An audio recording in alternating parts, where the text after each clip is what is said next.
मैं कृतिका आपका एक बार फिर से स्वागत करती हूँ मिशन जेपीएससी के हमारे यूट्यूब चैनल पर, जहाँ पर हम एक सीरीज़ चला रहे हैं जिसमें हम जितने भी इम्पॉर्टेंट क्वेश्चंस हैं, एमसीक्यू बेस्ड क्वेश्चंस हैं, उनको कवर करेंगे। मैं अपने आप को 3 पहली वीडियोस में काफ़ी कुछ तो कवर करवा ही चुकी हूँ और उस वीडियो में मैंने आपको एक उत्तर ढूंढ के लाने के लिए कहा था। उम्मीद है आप में से कई लोगों ने वह उत्तर तो ज़रूर ढूंढा होगा। चलिए मैं एक बार फिर से प्रश्न को रिपीट कर देती हूँ। हमारा प्रश्न था, निम्नलिखित में से किस राज्य में तांबा का सबसे अधिक भंडार होता है। इसी का उत्तर मैंने आपको ढूंढ के लाने के लिए कहा था। आप में से कितने ये इसका उत्तर ढूंढ के लाए हैं? चलिए नहीं ढूंढ के लाए हैं तो मैं आपको बता देती हूँ। इसका उत्तर है डी, यानी राजस्थान। तांबे के सर्वाधिक भंडार वाले 3 राज्य राजस्थान, मध्य प्रदेश तथा झारखंड है। यहाँ पर कुल तांबे के भंडार का 92% प्रतिशत पाया जाता है। ताम्र अयस्क भंडार भारत के 3 महत्वपूर्ण जिले झुंझुनू, बालाघाट एवं सिंहभूम में पाया जाता है। खेतड़ी की तांबे की खानें झुंझुनू में है। अगर मैं बात करूं हमारे अगले प्रश्न की, तो हमारा अगला प्रश्न था, निम्नलिखित अधिनियमों में से किस अधिनियम के फलस्वरूप बर्मा भारत से अलग हुआ था? जिसका उत्तर है गवर्नमेंट ऑफ इंडियन एक्ट 1935। अगर हम इसके उत्तर को एक्सप्लेन करें तो भारत सरकार के कानून 1935 के अनुसार बर्मा तथा अदन को भारत के शासन से पृथक कर दिया गया था।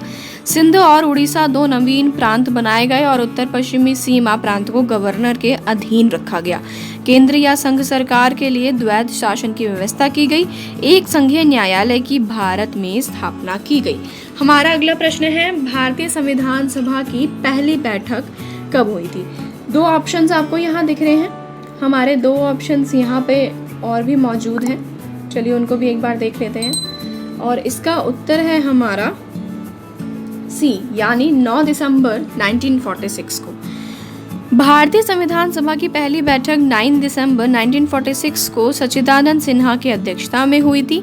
तो वहीं 11 दिसंबर 1946 को डॉक्टर राजेंद्र प्रसाद को संविधान सभा का स्थायी अध्यक्ष बनाया गया। 29 अगस्त 1947 को भारतीय संविधान सभा की प्रारूप समिति का गठन किया गया और डॉक्टर भीमराव अंबेडकर को इसका अध्यक्ष बनाया गया था। हमारा अगला प्रश्न है, मूल अधिकारों से संबंधित संविधान के निम्नलिखित अनुच्छेदों में से कौन एक प्रत्यक्ष रूप से बालकों के शोषण से संबंधित है?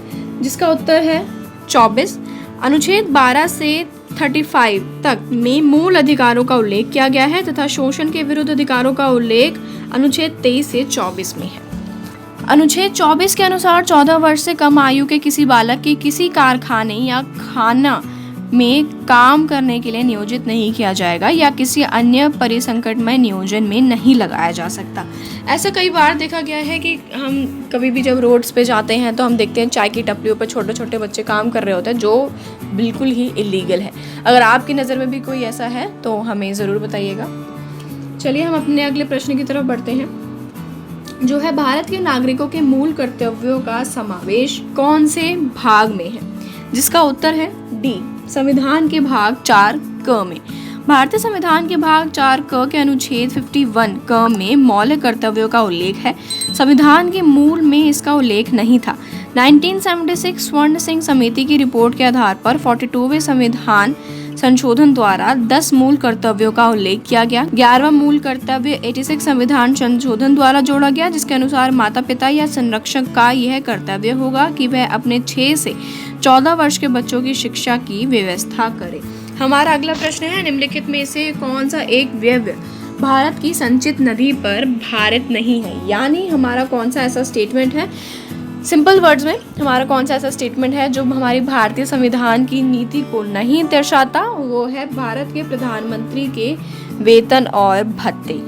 अनुच्छेद 266 में संचित निधि का उल्लेख है। भारत में संचित निधि पर व्यय के लिए लोकसभा की स्वीकृति की आवश्यकता नहीं है। इस निधि में राष्ट्रपति, सर्वोच्च न्यायालय के न्यायाधीश और भारत के नियंत्रण महालेखा परीक्षक आदि के वेतन व भत्ते दिए जाते हैं। जबकि अनुच्छेद 106 में संसद सदस्यों के वेतन आदि के बारे में उल्लेख किया गया है। ध्यावत्य हो कि प्रधानमंत्री को संसद सदस्य के रूप में वेतन प्राप्त है।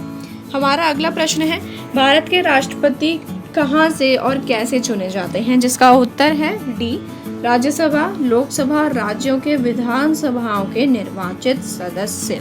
अगर हम इसको एक्सप्लेन करें तो भारतीय संविधान के अनुच्छेद 54 के अनुसार राष्ट्रपति के निर्वाचन में संसद के दोनों सदनों के निर्वाचित सदस्य, राज्यों की विधानसभाओं के निर्वाचित सदस्य तथा दिल्ली राष्ट्रीय राजधानी क्षेत्र व पौंडीचेरी एवं राज्य क्षेत्र के निर्वाचित सदस्य भाग ले सकेंगे।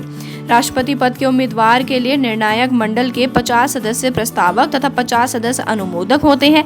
एक ही व्यक्ति जितनी बार चाहे राष्ट्रपति के पद पर निर्वाचित हो सकता है। हमारा अगला प्रश्न है, निम्नलिखित में से कौन सा एक कथन सही है? जिसका उत्तर है डी, यानी धन विधेयक लोकसभा में पुनः स्थापित किया जा सकता है। अनुच्छेद 109 के अनुसार धन विधेयक राज्यसभा में पुनः स्थापित किया जा सकता है। अनुच्छेद 110 के अनुसार लोकसभा अध्यक्ष यह तय करेगा कि कौन सा विधेयक धन विधेयक है या वित्त विधेयक। सामान्यतः धन विधेयक में संचित निधि किसी कर का अधिरोपण, उत्साहन, परिहार, परिवर्तन या विनिमय आदि का उल्लेख भी हो सकता है। इसके साथ हम अपने अगले प्रश्न की तरफ बढ़ते हैं, जो है राज्यसभा से संबंधित निम्नलिखित कथनों में से कौन सा सही है? जिसका उत्तर है ए, राज्यसभा का विघटन नहीं होता।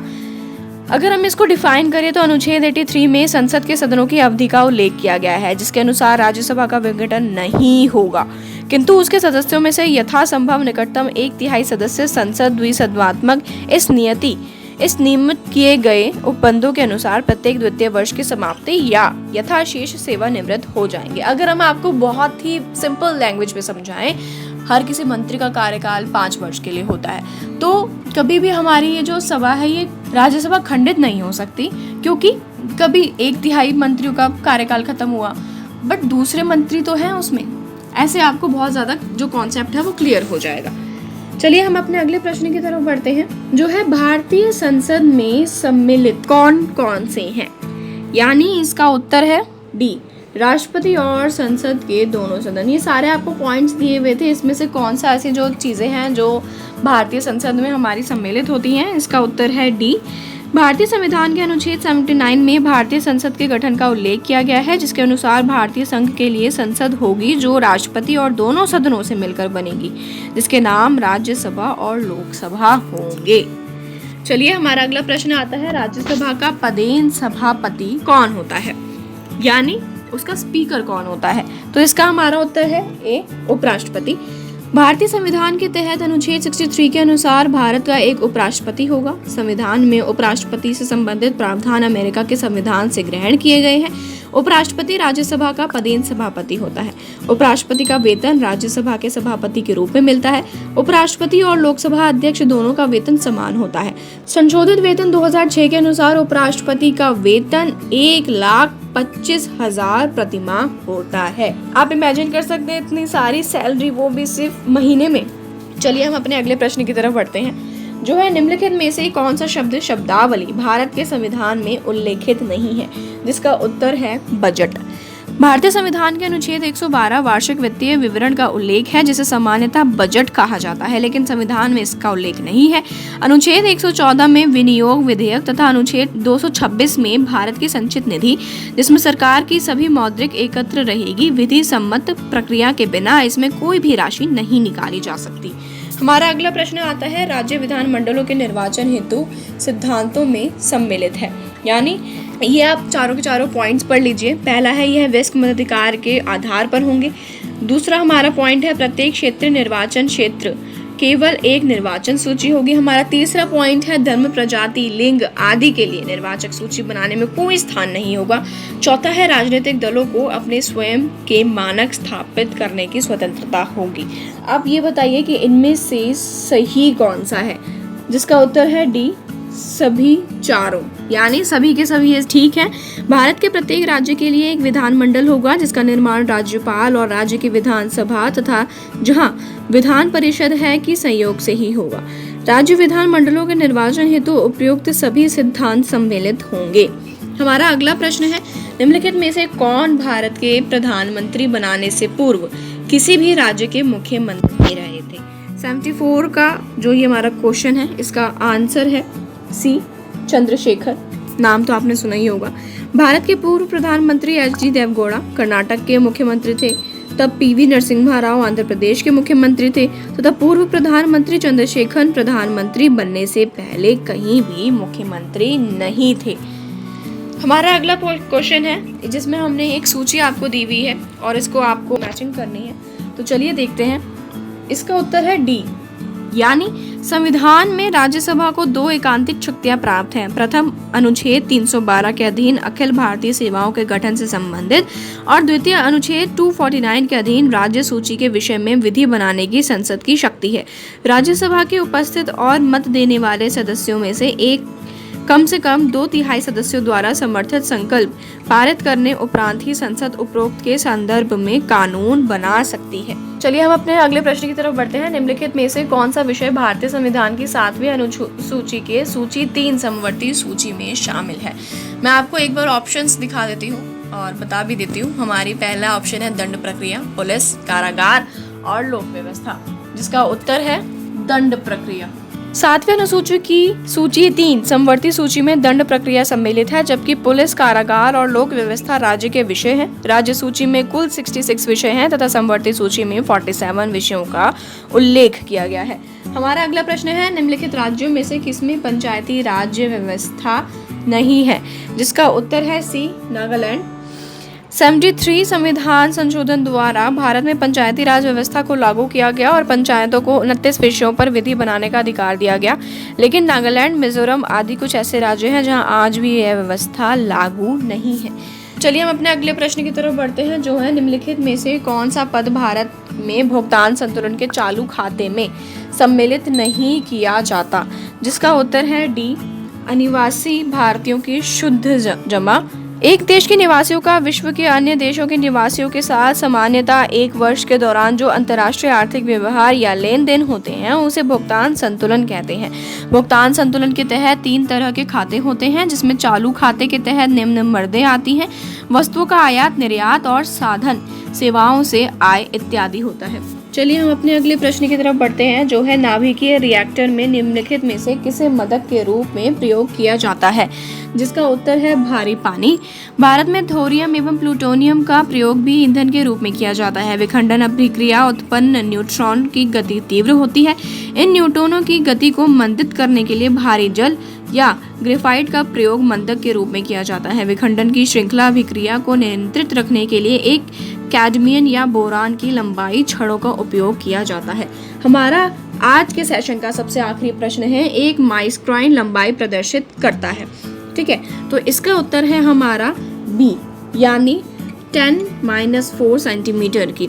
1 माइक्रोन की सामान्य लंबाई इतनी होती है। इसका भौतिक विज्ञान में प्रतीक माइनस होता है। जब माइक्रोन को सेंटीमीटर्स में करेंगे तो यह 10-4 सेंटीमीटर होगा। तो यह था हमारा आज का सेशन। मैं आपको अगले एक और सेशन के लिए एक क्वेश्चन तो ज़रूर देके जाऊंगी। वह हमारा क्वेश्चन है, आकाश नीला दिखाई देता है प्रकाश के किस वजह के कारण? वितरण के कारण, परावर्तन के कारण, अपवर्तन के कारण या परिकरण के कारण? अगर आप हमारे इस सेशन में इंटरेस्टेड हैं तो आप ज़रूर इस क्वेश्चन का आंसर ज़रूर ढूंढेंगे। अगर आप इस क्वेश्चन का आंसर जानना चाहते हैं तो बने रहिए मिशन जेपीएससी के साथ। तब तक के लिए नमस्कार। आपकी जेपीएससी परीक्षा की तैयारी को फास्ट ट्रैक पर लाने के लिए भारत का प्रसिद्ध पब्लिशर प्रभात प्रकाशन आपके लिए लाया है कंप्लीट बुक सीरीज। इसमें आपको मिलेंगी पेपर 1 और पेपर 2 की संपूर्ण गाइड बुक्स।